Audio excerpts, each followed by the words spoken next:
हाय बच्चों, आप कैसे हो। मुझे उम्मीद है कि आप अच्छे होंगे। तो बच्चों, हमारा ये साइंस क्लास है बच्चों, आज ऑनलाइन क्लासेस। और हमने लास्ट जो पीरियड में पढ़ाया था, लास्ट लेक्चर में, वो हमने पढ़ाया था प्रकाश का परावर्तन अर्थात रिफ्लेक्शन ऑफ लाइट। इसमें हमने कुछ नियम बताए थे और उसके प्रकार बताए थे। तो ठीक है। तो बच्चों, आज का जो हमारा टॉपिक रहेगा वो रहेगा बच्चों प्रतिबिंब, अर्थात इसको इंग्लिश में बोलते हैं इमेज। क्या बोलते हैं बच्चों? इमेज। तो इमेज क्या होता है बच्चों? मैं कह सकता हूँ कि जब कोई वस्तु को हम शीशे में देखते हैं तो उसकी क्या एक आकृति बनती है। क्या बनती है? उसकी एक आकृति। उसे ही क्या हम बोलते हैं? इमेज बोलते हैं। क्या बोलते हैं? इमेज। तो अब हम इसको परिभाषा के रूप से समझते हैं कि जब किसी वस्तु को दर्पण के सामने रखा जाता है तो दर्पण में उसकी आकृति बन जाती है। दर्पण में बनी आकृति को ही वस्तु का प्रतिबिंब कहते हैं। ठीक है ना बच्चों? क्या कहते हैं? इसका प्रतिबिंब कहते हैं। और ये हमारे दो प्रकार के होते हैं, एक होता है हमारा वास्तविक प्रतिबिंब, एक होता है हमारा आभासी प्रतिबिंब। तो वास्तविक प्रतिबिंब क्या होता है? इसको इंग्लिश में बोलते हैं रियल इमेज। ठीक है। क्या बोलते हैं? Real image.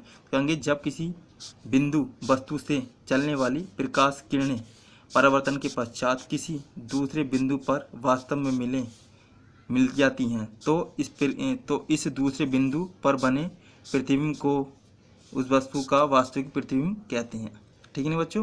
वो कहेंगे इस प्रकार के प्रतिबिंब को पर्दे पर प्राप्त नहीं किया था। अर्थात हम कह सकते हैं कि ऐसा इसको पर्दे पर प्राप्त नहीं किया था। या इसको हम उदाहरण के दे सकते हैं। देखो, जो हमारी आँख पर जो रेटिना पर जो प्रतिबिंब बनता है वो हमारा क्या होता है? वास्तविक प्रतिबिंब होता है। जैसे कि हमारा सिनेमा का जो पर्दा होता है वो भी हमारा क्या होता है? वास्तविक प्रतिबिंब होता है। एक होता है बच्चों हमारा कैमरा भी क्या होता है? हमारा वास्तविक प्रतिबिंब होता है। अब नेक्स्ट आते हैं आभासी प्रतिबिंब। इंग्लिश में इसको बोलते हैं वर्चुअल इमेज। क्या बोलते हैं? Virtual image. तो कहेंगे जब किसी बिंदु वस्तु से चलने वाली प्रकाश किरणें परावर्तन के पश्चात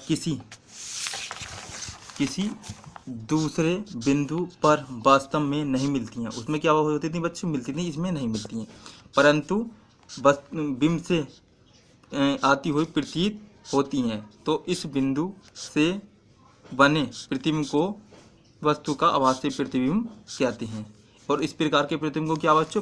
पर्दे पर प्राप्त नहीं किया जा सकता। क्या नहीं किया जाता? लेकिन इसका फोटो लिया जा सकता है। जिससे बच्चों हम कह सकते हैं, उदाहरण के लिए जैसे हम शीशे में हम देखने पर क्या भाई, हमारा जो हम शीशे में देखते हैं ये भी क्या होता है? हमारा वर्चुअल इमेज होता है। जैसे टीवी या कंप्यूटर पर जो हमारी नज़र पड़ती है वो भी क्या होता है? स्क्रीन, कंप्यूटर की स्क्रीन, टीवी की स्क्रीन वो भी क्या होती है? हमारी वर्चुअल इमेज होती है। या हम कह सकते हैं कि हमारे जो पृथ्वी मतलब यही होता है बस। ठीक है ना? बस स्क्रीन पर जो पड़ता है। अब नेक्स्ट आता है बच्चों हमारा मिरर, अर्थात हम कहेंगे इसको दर्पण। ठीक है। दर्पण होता क्या? तो देखो, दर्पण देखो सबसे दर्पण होता क्या? दर्पण हमारे दो प्रकार के होते हैं, एक समतल दर्पण होता है, एक गोली दर्पण।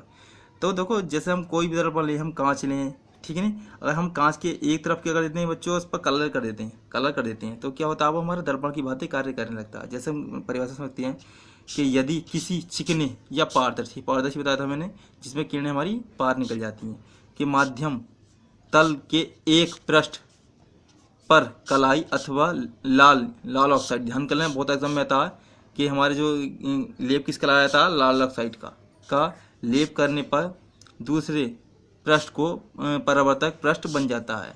तो यह निकाय दर्पण कहलाता है। मतलब क्या? हमने कोई शीशा लिया, कांच लिया, उस पर हमने क्या करा बच्चों? कलर कर दिया, तो वो क्या बन जाएगा? हमारा दर्पण बन जाएगा। और दर्पण हमारे दो प्रकार के होते हैं। एक तो हमारा समांतर दर्पण, इसको इंग्लिश में बोलते हैं प्लेन मिरर। क्या बोलते हैं? Plain mirror. एक होता है हमारा गोली दर्पण। पहले हम प्लेन मिरर की बात करते हैं। तो देखो, ये कहते हैं ऐसे दर्पण जिनका परावर्तक पृष्ठ समतल होता है, अर्थात क्या? सीधे होते हैं।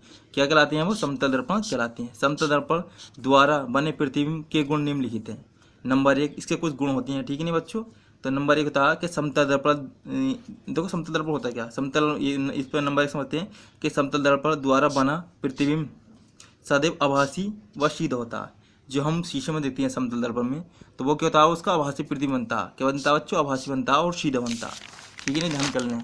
अब देखो, उसका डायग्राम ये है हमारा डायग्राम बच्चों। ये क्या भी हमारा एक दर्पण है। ठीक है ना बच्चों? इस हमने क्या करा? इस पीछे हमने कलाई कर दी, अर्थात कलर करा दी। और ये क्या है? समतल है बच्चों। क्या है? ध्यान के समतल है। इसमें प्रकाश की किरणें ऐसे आएंगी और टकराने के बाद क्या होंगी? ऐसे इधर को हो जाएंगे रिवर्स। ठीक है? नहीं, आने वाली किरण को आपतित किरण होते हैं और जाने वाली को परावर्तित। नंबर 2 आते हैं। नंबर 2 क्या? समतल दर्पण द्वारा बने प्रतिबिंब का आकार वस्तु के आकार के बराबर होता है। अगर हम समतल दर्पण में देखेंगे तो हमारा आकार क्या दिखाई देगा? जितनी हमने वस्तु ली है उसके बराबर ही दिखाई देगा। ठीक है ना बच्चों? और नेक्स्ट आता है नंबर हमारा 2 कि एच ऊंचाई के मनुष्य को अपना पूर्ण प्रतिबिंब देखने के लिए समतल दर्पण की आवश्यकता न्यूनतम ऊंचाई h/2 होनी चाहिए। अर्थात अगर हम कोई वस्तु देख रहे हैं तो उसको हमें पूरा देखने के लिए कम से कम आधी वस्तु लेंगे हम शीशे में, तब जाकर हमें पूरी दिखाई देगी। ठीक है ना बच्चों।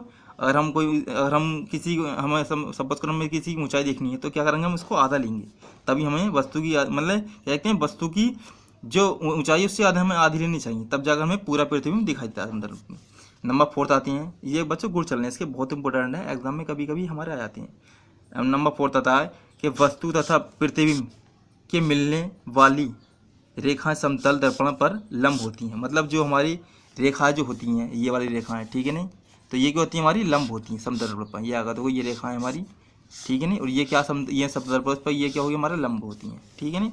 अब नंबर 2 आता है हमारा गोली दर्पण। वेरी मोस्ट मैंने बताया था मैंने। तो बच्चों गोली दर्पण क्या होता है, इसको हम बोलते हैं स्पेरिकल मिरर। ठीक है नहीं, कि ऐसा गोली दर्पण जिसको अब कह सकते हैं, देखो यदि किसी कांच के खोखले गोले, क्या बच्चों कोई कांच का खोखला गोला को काटकर उसके एक पृष्ठ पर चांदी की पॉलिश या क्या कलाई कर दी जाए, चांदी की पॉलिश कर दिया है, कलाई कर दी जाए, तो प्राप्त गोलीय क्या कहलाता है, हमारा गोली दर्पण कहलाता है। अर्थात ऐसा दर्पण जिसका परावर्तक पृष्ठ सतह गोलीय होती है, क्या कहलाती है, हमारी गोली दर्पण कहलाता है। और ये गोलीय दर्पण बच्चों हमारा 2 टाइप्स होते हैं। कितने होते हैं, 2 टाइप्स।